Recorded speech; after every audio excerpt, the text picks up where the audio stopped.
Magandang araw po sa inyo, Kuya Bari. Nais ko lamang pong magbahagi ng isang kwentong aswang sa inyo. Itago niyo na lang po ako sa pangalang Roselyn. Ang kwentong ito ay naging karanasan namin ng aking pinsan na tawagin na lang nating Paula. Sa karanasan naming ito ay patungkol sa pista kung saan kami dumalo. Niyaya kasi niya ako dahil wala raw siyang makakasama at ako kaagad ang kanyang naisip.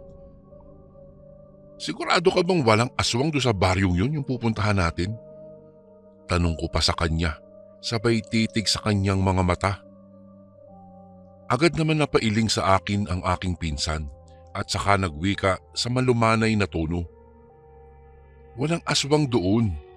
Sabi ng aking kaibigan pupuntahan natin doon, hindi raw totoo ang mga kwentong iyon. Mga mito lang daw yun. Sambit pa niya sa akin. Bakit? Matagal mo na ba siyang naging kaibigan? Muli kong tanong sa kanya. Napangisi siya sa akin at saka diretsahang tumugon na 3 linggo pa lang silang magkakilala ni Carmen na kaibigan niya. Napailing ako. Agad kasi akong nakaramdam ng kilabot dahil sa sinabi niya. 3 linggo pa lang silang magkakilala. Pagkatapos pupunta na sa bahay nila. Paano kaya kung aswang pala ang mga tao roon? Tanong ko sa aking sarili. Natigilan na lang ako nang muli siyang magwika. Doon tayo matutulog kung pupwede. Agad na napakunot ang aking noo dahil sa aking narinig. Umiling ako upang tumutol sa kung anumang nais ng aking pinsan. Ayoko, pinsan. Alam mo namang napakahigpit ng mga magulang ko, hindi ba? Dahil sa aking sinabi, napatango na lang si Paula. Napagkasunduan na lamang naming umuwi bago pa pumatak ang 7:00 ng gabi. Iyon na nga, Kuya Bari. Nang araw ding iyon, umalis kami at saka tumungo sa baryo ng kaibigan ng aking pinsan.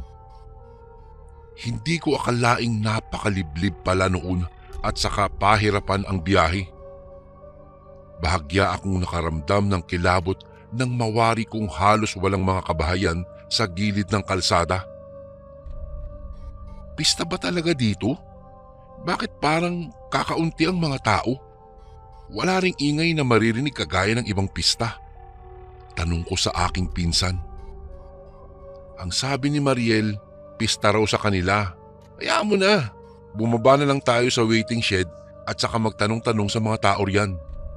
Sambit ni Paula na nag-aalanganin ko namang tinanguan. Bumaba kami sa tapat ng isang waiting shed at nasakto namang may mga nakatambay doon. Hindi kami nag-atubili ni Paula na lumapit sa mga iyon at saka nagtanong. Ale, pwede po bang magtanong? Sinabi ni Paula ang apelyido ng kanyang kaibigan pagkatapos noon. Doon, dumiretso lang kayo at kapag kami makikita kayong mga bahay na malapit sa kawayanan, sa kanila na iyon. Teka muna, bakit? Ano bang gagawin niyo ron? Kunot noong wika ng babae. Makikipista sana kami. Hindi ba't pista ngayong araw na ito? Sambit ko naman. Nagkatinginan ang mga tao sa waiting shed. Hindi ko alam kung ano ang kanilang ibig sabihin. Dahil doon, pinanindigan ako ng aking mga balahibo. Nang mapatingin ako sa babae at saka hinintay ang kanyang tugon, napatango na lang siya sa amin. Doon sa banda roon. Puntahan na lang ninyo sa bahay nila.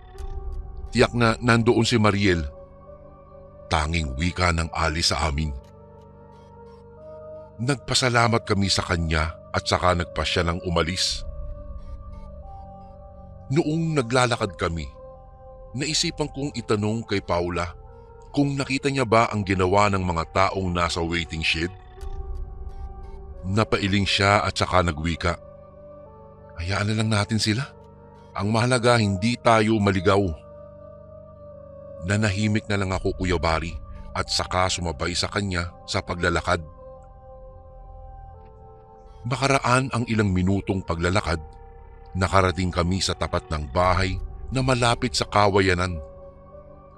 Dahil doon, sinubukan ni Paula na magtanong at maswerte naman dahil si Mariel na mismo ang dumungaw sa bintana. Noong makita niya kami, dali-dali siyang bumaba upang kami ay salubungin. Naku, mabuti naman at nakarating kayo. Akala ko hindi na kayo sisipot eh. Halina kayo sa loob ng aming bahay at nang makapagpananghalian na.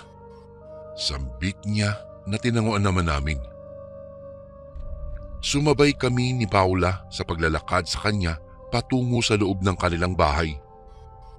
Pagkapasok namin doon, tumambad kaagad sa akin ang mabahong amoy. Hindi ko mawari o nalaman kung saan iyon nagmumula. Subalit, sa takot kong baka isipin ng mga taga roon na iniinsulto ko sila, pinigilan ko na lang ang aking sarili na mapaduwal. Naku, pasensya na kayo sa aming bahay ha. Salat kasi sa pera kaya hindi na ipapaayos ang bahay namin. Wika ni Mariel sa amin. Napangiti na lang kami sa kanya at saka sinabing ayos lang yun. Makaraan ang ilang minutong pag-uusap, nagpasya na kaming tumungo sa kusina upang kumain. Pagkapasok namin doon, labis akong nagtaka dahil napakarami nilang handa, subalit wala naman silang bisita. Naku Mariel, wow ang dami nito ah. Kami lang ba ang bisita ninyo? Tanong ko sa kanya. Napatitig naman sa akin si Mariel at saka napangiti. Ay hindi, mamayang gabi pa siguro makakarating ang iba pa naming mga bisita. Kasi mula sa kabilang bayan pa sila magmumula kaya medyo matagal siguro ang biyahe. Sagot naman niya sa akin. Napangiti na lang ako sa kanya at saka ipinagpatuloy ko ang aking pagkain. Noong nasa kalagitnaan na ako ng aking pagkain, nang mapansin ko ang isang karning nasa plato ko. Ala, bakit may buhok ng tao rito? Sa gulat ko, saglit kong itinigil ang aking pagkain at saka binusisi ang karning iyon. Bago ko po ipagpatuloy ang kwentong ito ay may request sana ako sa iyo kasundo.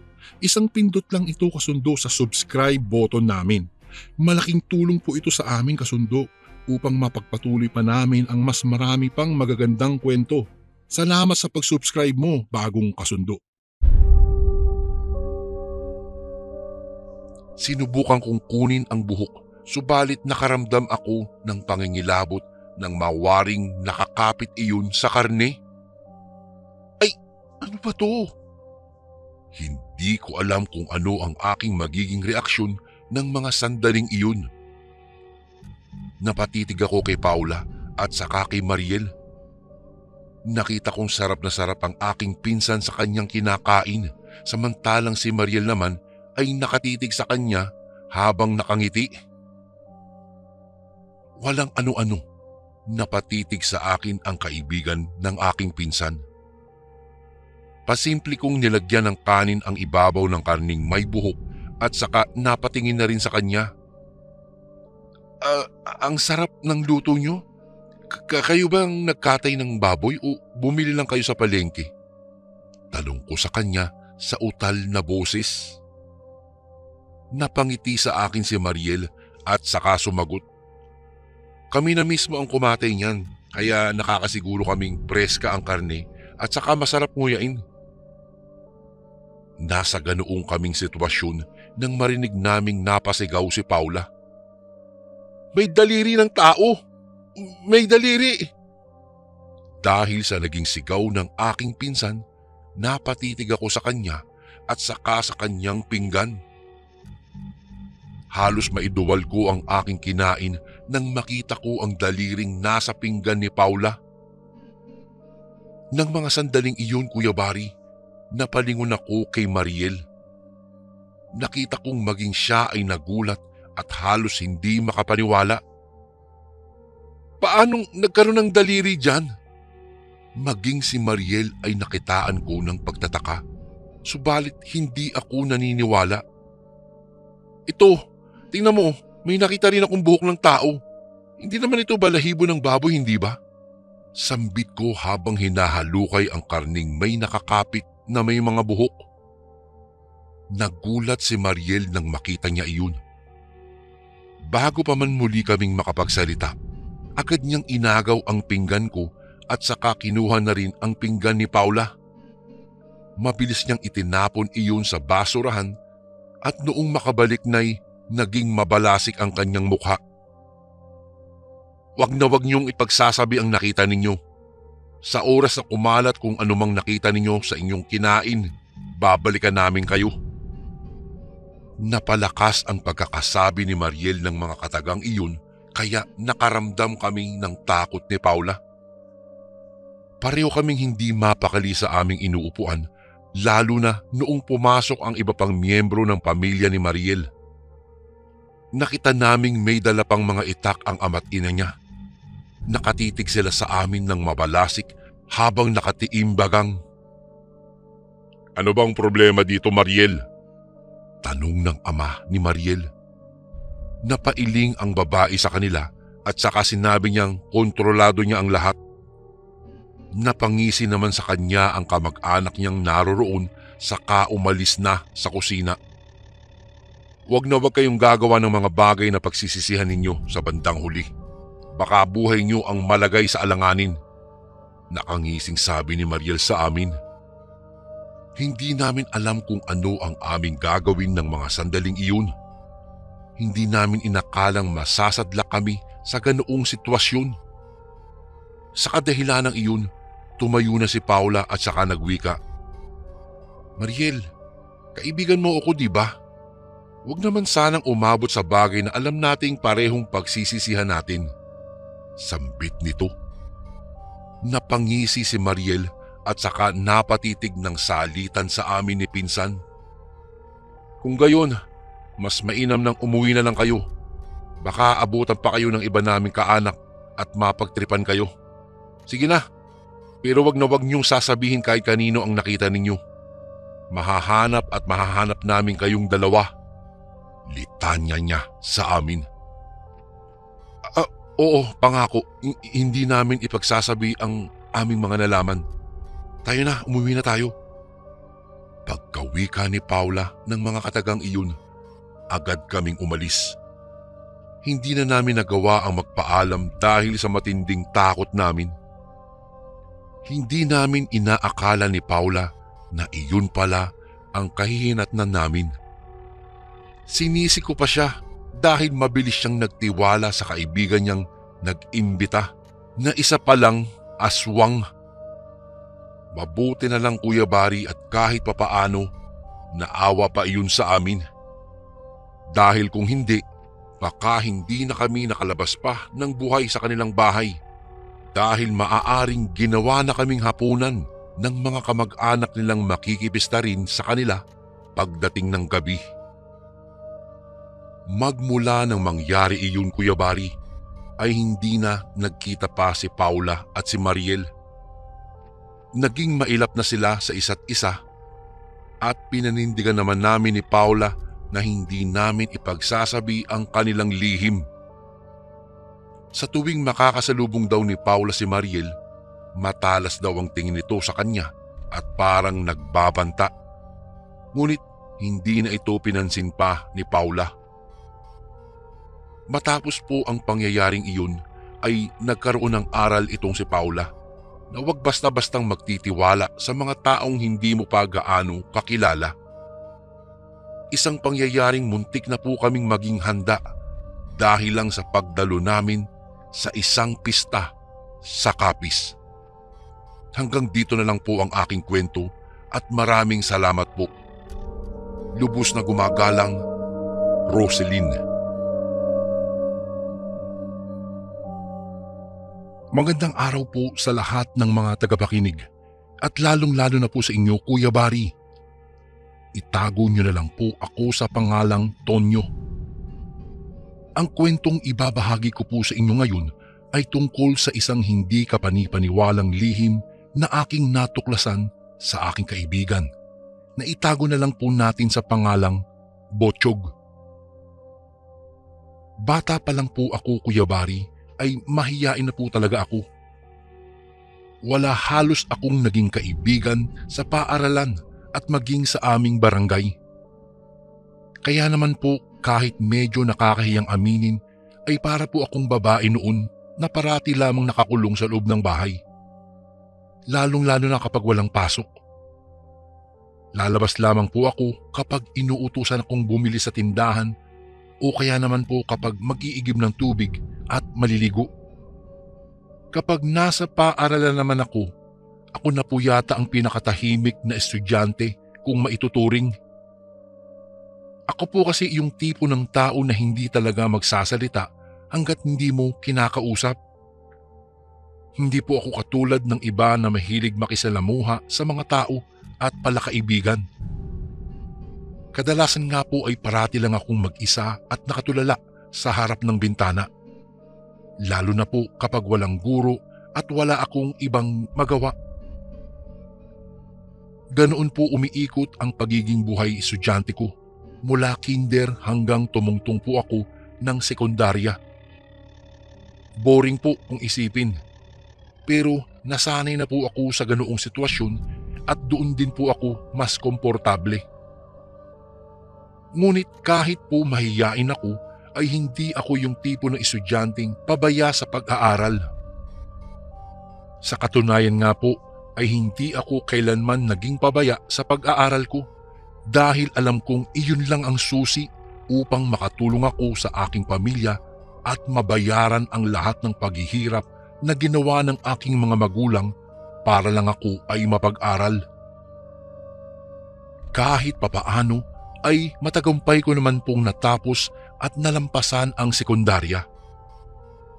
Nang tumungtong ako ng kolehiyo ay akala ko ganoon pa rin ang magiging takbo ng buhay estudyante ko. Yung bang wala pa rin akong magiging kaibigan at palagi pa rin akong mag-isa. Ngunit hindi na po pala, Kuya Bari. Dito kasi ay meron akong nakilala na hindi ko akalaing magiging kaibigan ko pala. Itago na po natin siya sa pangalang Botsyog. Simula nga po nang maging magkaibigan kaming dalawa ay malaki ang ipinagbago ko. Hindi na ako palaging nag-iisa at nakatulala sa kung saan kapag walang magawa dahil hindi kami mauubusan ng plano na gagawin. Kaya naman po hindi na maituturing na boring ang pagiging buhay estudyante ko dahil kay Botsyog. Sa tuwing wala kaming pasok ay kung saan-saan kaming galaan pumupunta para maglibang. Natuto rin ako ng mga bagay na akala ko noon ay hindi ko kayang gawin. Nagkaroon ako ng lakas ng loob na makipagkaibigan at makisalamuha sa iba't ibang tao. Maging ang pag-inom ng alak at paraan kung paano pumorma sa isang babae ay itinuro rin niya sa akin, Kuya Bari. Nakakatuwang isipin na nagawa ko pala ang lahat ng mga bagay na iyon dahil kay Botsyog. Ngunit hindi ibig sabihin nun na naging masamang impluensya o kaibigan siya sa akin. Dahil kahit ganoon ang pinaggagawa namin noon ay hindi pa rin naman namin pinapabayaan ang aming pag-aaral. Kumbaga ay ginawa lang namin ang mga bagay na iyon bilang libangan at pang-alis sakit ng ulo sa dami ba naman ng problema na kinakaharap sa pagiging estudyante sa kolehiyo. Nang dumating ang bakasyon ay inimbitahan ako ng kaibigan kong si Botsyog na sumama sa kanya pauwi sa probinsya ng kanyang lolo at lola. At dahil wala rin naman po akong plano kung ano ang gagawin ko para masulit ang aming bakasyon noong mga panahong iyon, ay nagpaalam ako sa aking mga magulang kung pwede ba akong sumama kay Botsyog sa kanilang pag-uwi sa kanilang probinsya sa Masbate. Pinayagan naman po ako ng aking mga magulang kaya natuloy ang pagpunta namin doon. Kaming dalawa lamang po ni Botsyog ang magkasamang bumiyahe papuntang Masbate, Kuya Bari. Hindi na rin po kasi sumama pa ang kanyang mga magulang dahil abala raw sila sa kanilang mga trabaho. Ilang oras din po ang itinagal ng aming biyahe bago kami tuluyang nakarating sa nasabing probinsya. Medyo nalalayo sa ibang mga kabahayan ang bahay ng lolo at lola ni Botsyog dahil halos kagubatan na po kasi ang paligid nito. Hindi rin ganoon kalaki ang kanilang bahay at masasabi kong luma na ito dahil na rin sa mga iilang sapot na nakakabit sa mga dingding nito. Maayos po kaming pinatuloy ng dalawang matanda sa loob ng kanilang tahanan. Ipinaghanda rin po nila kami ng makakain at agad na inayos ang kwarto na aming tutuluyan. Mababait po ang lolo't lola ni Botsyog. Nakipagkwentuhan pa nga po sila sa amin habang kumakain at hindi ko maiwasang mapangiti at matawa dahil kahit matatanda na sila ay may pagkakwela pa rin ang dalawa. Naalala ko tuloy sa kanila ang lolo at lola ko. Sayang nga lang dahil hindi na namin nagawa ang ganoong bonding noong nabubuhay pa sila dahil hindi naman kami naging malapit sa isa't isa. Dumating ang gabi kaya naghanda na po kami sa pagtulog. Magkahiwalay ang kwarto namin ni Botsyog dahil kahit sabihing magkaibigan kami at parehong lalaki ay tingin ko po na hindi pa rin naman yata tama kung magkatabi kami sa iisang kama. Dahil sa preskong hangin na pumapasok sa loob ng kwarto ay hindi po ako nahirapang makatulog. Sa katunayan nga po ay masyado pa nga pong napahimbing ang tulog ko ng mga sandaling iyon kung kaya't tanghali na ako nagising kinabukasan. Naabutan ko na lamang ang dalawang matandang kasama ni Botsyog na abala sa paghahanda ng agahan. Medyo nakaramdam tuloy ako ng kaunting hiya dahil hindi ko man lang sila nagawang tulungan dahil nga tinanghali ako ng gising. "O iho, gising ka na pala. Tara na at makapag-almusal na tayo." Pag-aaya sa akin ng matandang babae nang makita niya ako. Tumango naman ako at saglit na napakamot sa aking ulo. "Ay sige po, naku po pasensya na po pala at nahuli ako ng gising. Medyo napasarap po ang tulog ko. Hindi ko po tuloy kayo natulungan sa paghahanda ng pagkain." Nahihiyang sambit ko bago ako lumapit sa kanila.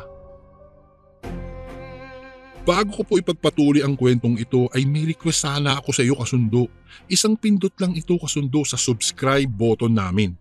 Malaking tulong po ito sa amin kasundo upang mapagpatuloy pa namin ang mas marami pang magagandang kwento. Salamat sa pag-subscribe mo bagong kasundo. "Ay ayos lang yun. Isa pa, bisita ka namin dito kaya dapat lang napagsilbihan ka namin." Napangiti na lamang ako dahil sa kabaitan na ipinakita nila sa aking kuyabari. Inisa-isa kong tignan ang mga putahing nakahain sa mesa. 3 magkakaibang ulam ang inihanda nila. At dahil malapit ng magtanghalian, ay isinabay na rin nila ang aming pagkain o ulam para sa tanghalian. May menudo, kare-kare at dinuguan. Hindi ko alam kung anong meron sa ulam na iyon, ngunit hindi ko pa man din nasisimulang tikman ang mga ito ay para bang hindi ko na iyon agad nagustuhan, Kuya Bari.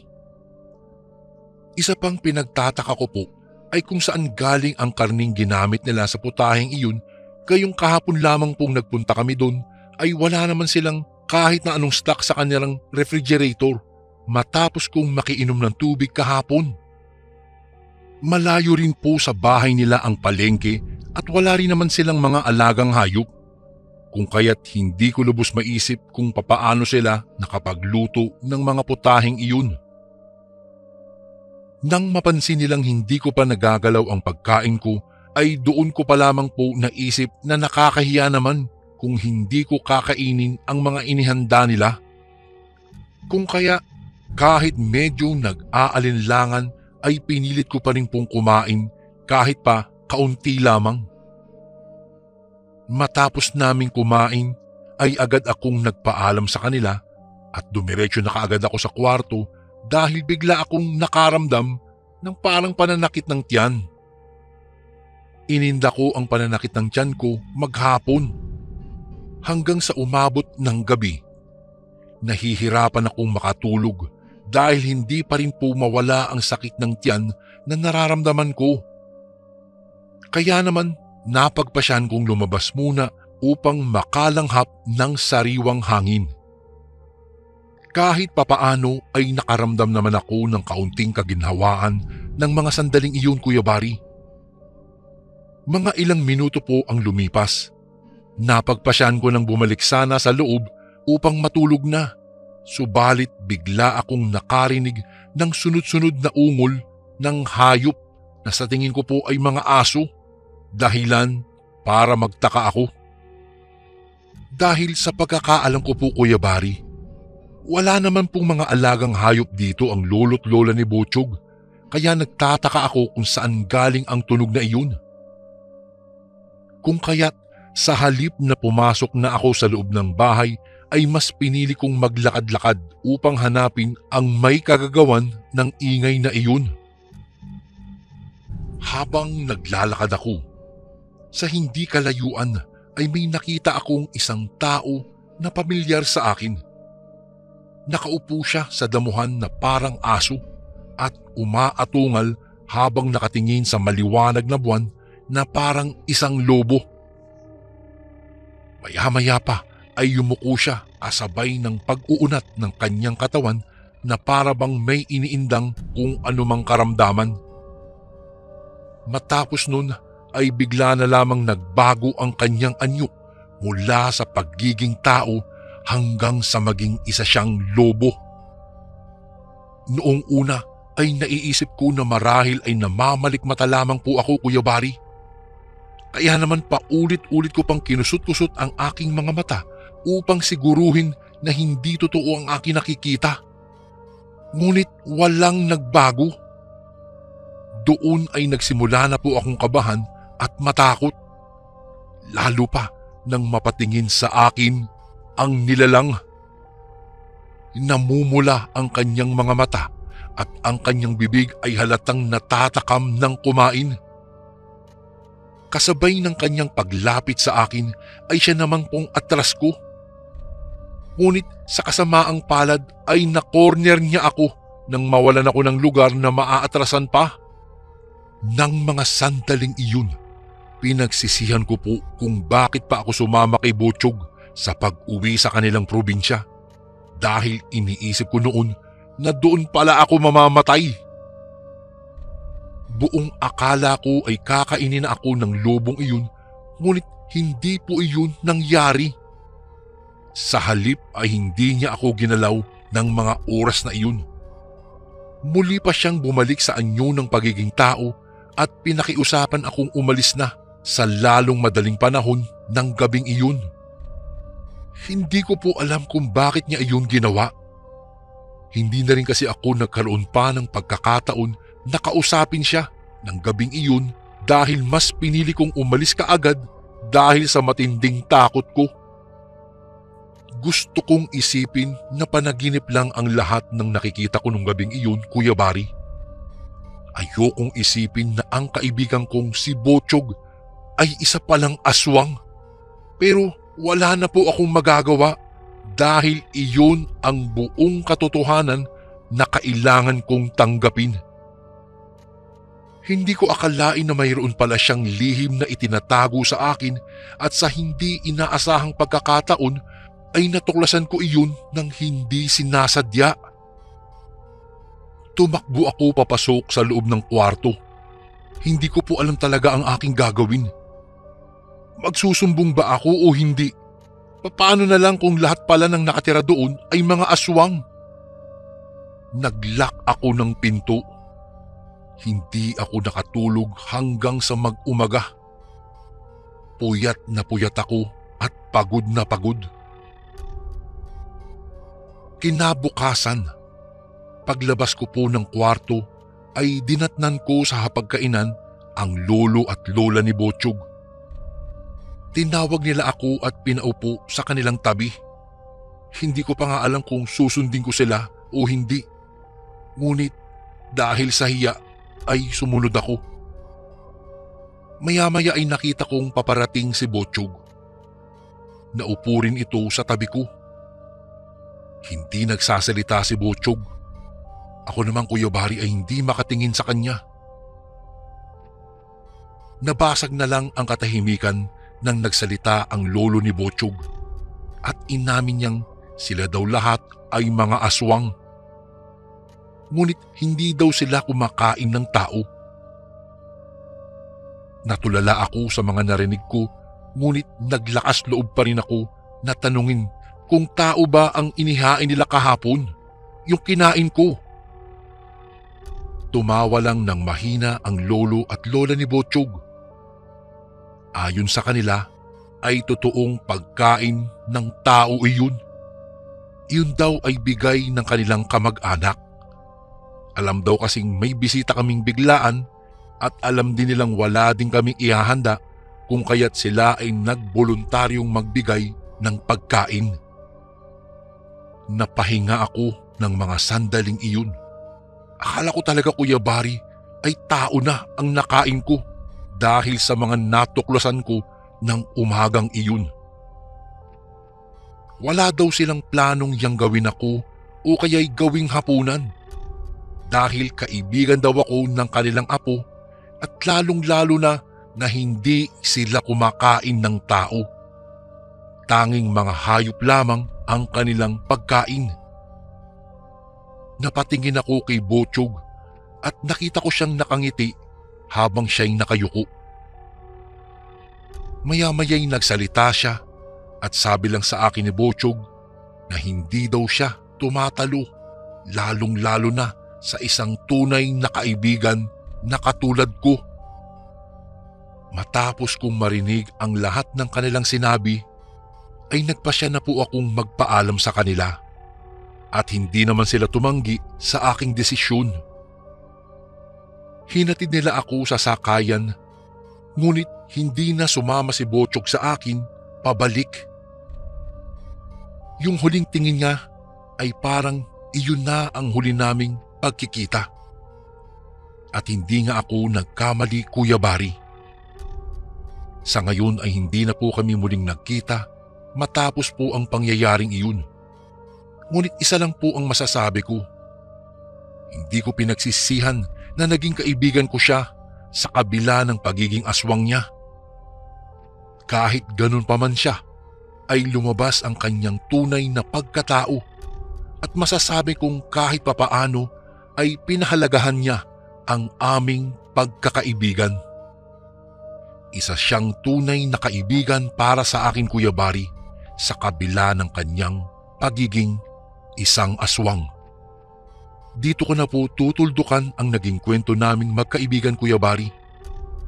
Nagpapasalamat po ako sa inyo sa pagkakataon na inyong ibinigay upang maibahagi ko sa inyong mga tagapakinig ang kwentong ito. Muli, maraming salamat po. Lubos na gumagalang, Tonyo. Magandang araw po sa inyo, Kuya Bari. Tawagin niyo na lang po ako sa pangalang Mike. Nais ko lang po sanang ibahagi sa inyong channel ang kwentong ito. Ang aking isasalaysay ay patungkol sa isang dayo sa aming nayon dati. Tawagin na lang natin siya sa pangalang Mang Uste. Nang mga panahong ito, bata pa po ako, kaya ang ibang bahagi ng kwentong ito ay naisalaysay na lang sa akin ni tatay. Isang araw daw noon, may isang dayong tumungo sa kanilang lugar. Misteryo ang dayong iyon dahil hindi man lang daw nakakausap. Nagpatayo iyon ng kanyang barong-barong sa gilid ng isang burol. Iyon ay walang iba kung hindi si Mang Uste. Bakit kaya parang may kakaiba sa lalaking yan? Tanong ng isa naming kapitbahay kay tatay. Oo nga baka hindi lang siya sanay makipag-usap sa atin. Isa pa parang tahimik siyang tao Tugon ng aking ama. Buhat ng mga sandaling iyon, nagmatsyag na ang mga tao kay Mang Uste. Madalas silang dumaan sa burol kung saan nakatirik ang bahay ng dayong ito upang alamin ang galaw ng lalaki. Isang gabi, Kabilugan noon ng buwan. Dahil kaarawan iyon ng aking ama, nag-inuman sila ni Ninong Mario. Noong nasa kalagitnaan sila ng kanilang pag-iinuman, nang mapunta ang usapan sa dayong nakatira malapit sa burol. Pare, wala ka bang napapansin kay Uste? Tanong ni Ninong Mario kay tatay. Napailing na lang noon ang aking ama dahil wala naman daw siyang pakialam sa dayong iyon. Wala naman. Bakit pare? Ano bang meron sa dayong yun? Mukhang mabait naman eh. Hindi lang palakibo. Saad naman ng aking ama. Alam mo pre, meron daw kasi nakakita sa kanya na lumabas ng bahay niya ng gabi. Kabilugan daw iyon ng buwan kaya kitang kita ang paligid. Pagkalabas daw nung lalaki, bigla ba naman daw tumuwad? Medyo nailang pa nga daw yung nakakita dahil baka dudumi si Mang Uste. Pero alam mo, laking gulat niya nang biglang magbago daw ng anyo ang nasabing lalaki. Naging mabalahibo ang kanyang katawan tsaka nagbaga ang kanyang mga mata. Sa hindi inaasahan ng nakakita, biglang lumundag daw si Mang Uste na parang palaka. Sa takot niya, napatakbo siya at hindi na lumingon pa sa kanyang pinanggalingan. Pagkukwento ni Ninong Mario. Natigilan naman ang aking ama dahil sa kanyang narinig. Iisang bagay lang ang pumasok sa kanyang isipan. Naku, hindi kaya aswang ang Uste na yan? Parang aswang ang pagsasalarawan sa kanya. Napatango na lang ang aking ninong nang wikain iyon ng aking ama. Dahil kakaunti na lang ang kanilang iniinom noon, nagpasya silang ubusin na lang iyon. Pagkaubos nila ng kanilang iniinom na alak, nagwika ang aking ninong. Pare, hindi ba't kabilugan ng buwan ngayon? Ano kaya kung puntahan natin yung bahay ni Mang Uste at saka magmatsyag tayo roon? Tanong niya sa aking ama. Natigilan naman si tatay. Parang may pag-aalinlangan sa kanyang loob ng mga sandaling iyon. Anong gagawin natin doon? Baka isipin ng lalaking iyon nakikiusyoso tayo sa kanyang buhay. Saad ng aking ama. Napailing si Ninong Mario. Napatingin pa siya sa aking ama ng mata sa mata bago tuluyang nagsalita. Wala naman tayong pakikialaman. Magmamatsyag lang tayo sa kanya at nang malaman natin kung totoo ang sinasabi ng mga taong nakasaksi. Malay natin, gawa-gawa lang pala ang mga sinasabi nila para siraan lang ang dayo. Noong mga sandaling iyon, parang may kung anong tumulak sa aking ama na pumayag sa kagustuhan ng kanyang kumpare. O sige, pero huwag tayong magtatagal ha. Baka umiyak ang aking anak at saka hanapin niya ako. Saad ni tatay. Pumayag naman ang aking ninong noon. Kung kaya't daladala ang kanilang mga itak at saka flashlight, bumaba sila ng aming bahay. Naiwan naman kaming dalawa ni nanay noon na mayroong pag-alala sa muka. Noong makababa na sila, doon ay binilisan nila ang kanilang paglalakad patungo sa bandang dulo ng aming baryo. Doon kasi nakatirik ang bahay ng dayong si Mang Uste. Maya-maya lang, magiging maliwanag na ang buwan. Kapag ka dumating ang sandaling iyon, dapat nakahanap na tayo ng ating pwesto dahil baka biglang magpalit ka agad ng anyo ang dayong iyon. Napatango na lang ang aking ama sa itinuran sa kanya ng kanyang kumpare. Habang naglalakad silang dalawa, nakakarinig sila ng mga pag-alulong ng mga aso. Subalit hindi na lang nila iyon pinansin at nagpatuloy na lang sila sa kanilang paglalakad. Saglit lamang silang natigilan noon nang matanaw na nila ang burol. Kita rin nila ang maliit na barong-barong ng dayo. Pare, sa bandang likuran tayo pumunta ha. Tiyak na kung magiging aswang ang dayong yun, hindi siya dadaan sa harapan ng kanilang bahay, kung hindi sa kanyang likod bahay. Wika ni Ninong. Pero papaano kung makita niya tayo? Tanong naman ng aking ama. Basta huwag lang tayong gagawa ng ingay Tsaka sa madilim na bahagi lang tayo magtatago. Tiyak na hindi tayo makikita nun. Tugon naman ni Ninong kay tatay. Tanging pagtango na lang ang naitugon ng aking ama at noong mga sandaling iyon, naglakad na sila paakyat sa burol. Hindi nga sila pumunta sa bandang harapan ng bahay ng dayo, sa halip ay dumiretso sila sa likuran. Pagkalipas ng ilang minutong paglalakad, nakarating sila sa likod bahay ng dayo. Agad silang naghanap ng mapapagtaguan sa lilim ng isang malaking puno. Ilang sandali pa, dahan-dahang nagliwanag ang paligid dahil sa pagpapakita ng bilog na buwan. Pumwesto na ang dalawa at sinigurado nilang makikita nila ang kabuuan ng likod bahay ng dayo. Nang walang ano-ano, lumangit-ngit ang pinto sa kusina ni Mang Uste. Nag-abang sina Ninong at tatay hanggang sa tumambad sa kanila ang dayong nakahubot-hubad. Naliligo iyon sa langis at tila wala sa kanyang sarili. Yan na, hindi ba tama ang sinasabi ko? Sabi ni Ninong. Napatango na lang sa kanya ang aking ama at saka ibinalik na noon ang kanyang pansin kay Mang Uste. Bago ko po ipagpatuloy ang kwentong ito ay may request sana ako sa iyo kasundo. Isang pindot lang ito kasundo sa subscribe button namin. Malaking tulong po ito sa amin kasundo upang mapagpatuloy pa namin ang mas marami pang magagandang kwento. Salamat sa pag-subscribe mo, bagong kasundo. Walang ano-ano. Bumaba na ang lalaki at umapak na sa lupa. Napakamot siya sa kanyang likuran.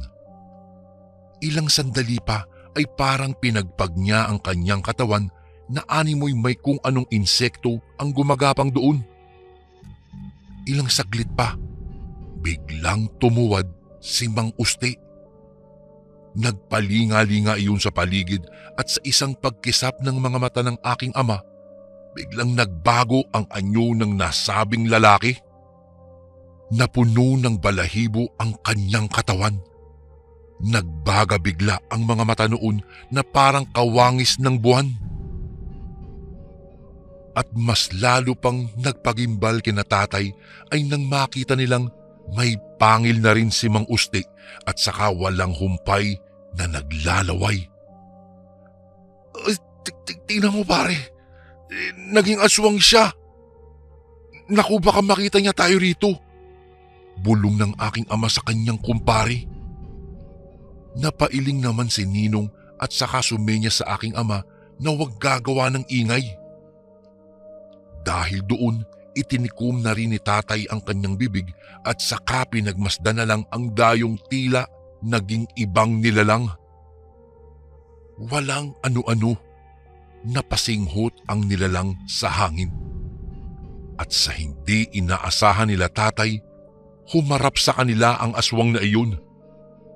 Kitang-kita nila ang mabalasik na anyo ng aswang na tila nakahandang umatake sa kanila anumang oras. Ngunit sa hindi inaasahan nila tatay, may mga langgam pala sa kanilang pinwestuhan. Biglang kinagat sila ng langgam ni Ninong. At dahil doon, napamura siya at saka dali-daling lumabas sa kanyang pinagtataguan. Anak ng putik!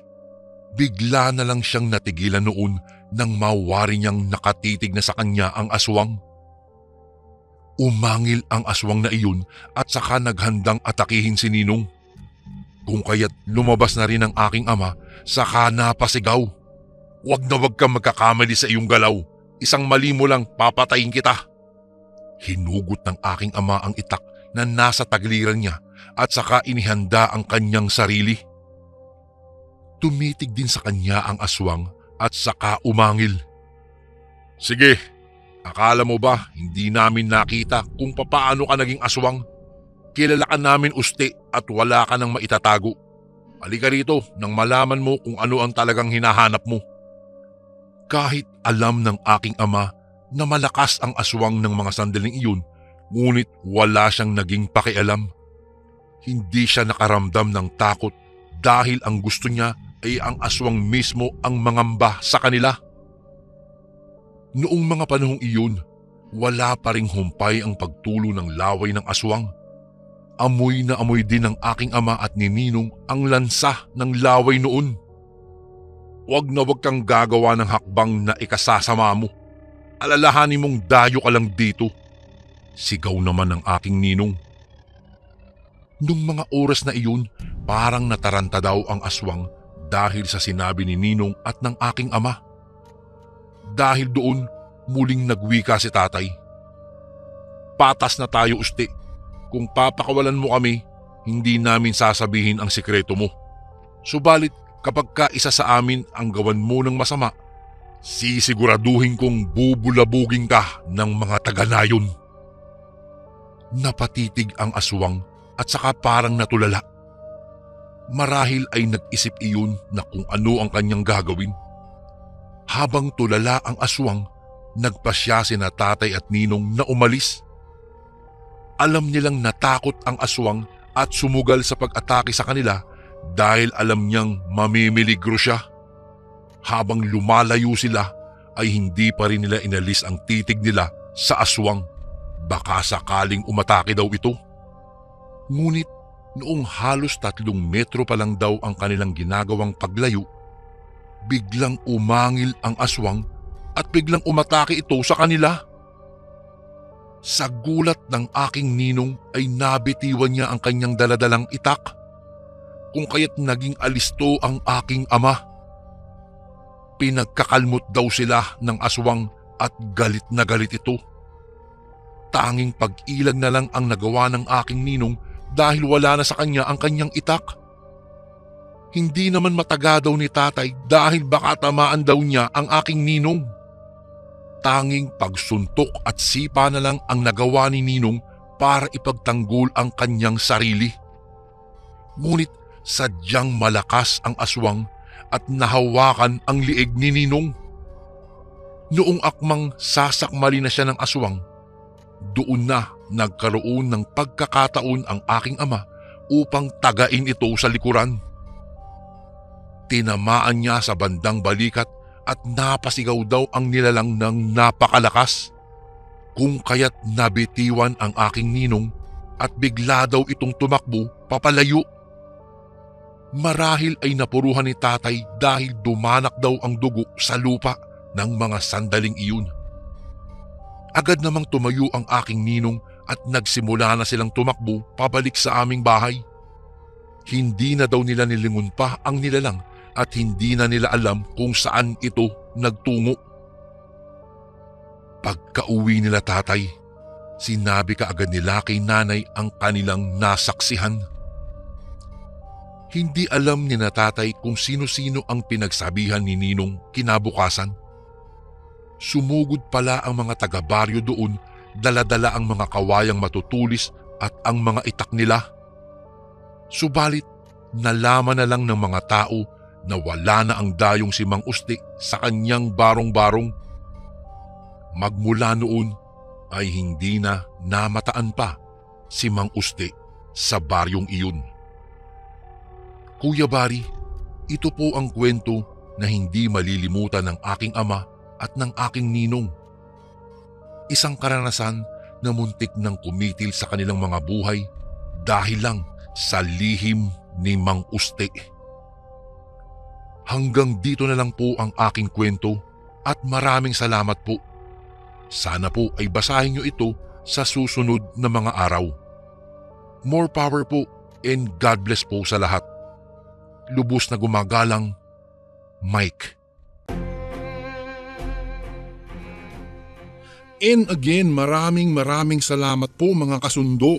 Don't forget to subscribe and i-click nyo lang po yung bell na button para updated po kayo sa mga upcoming videos namin na paparating.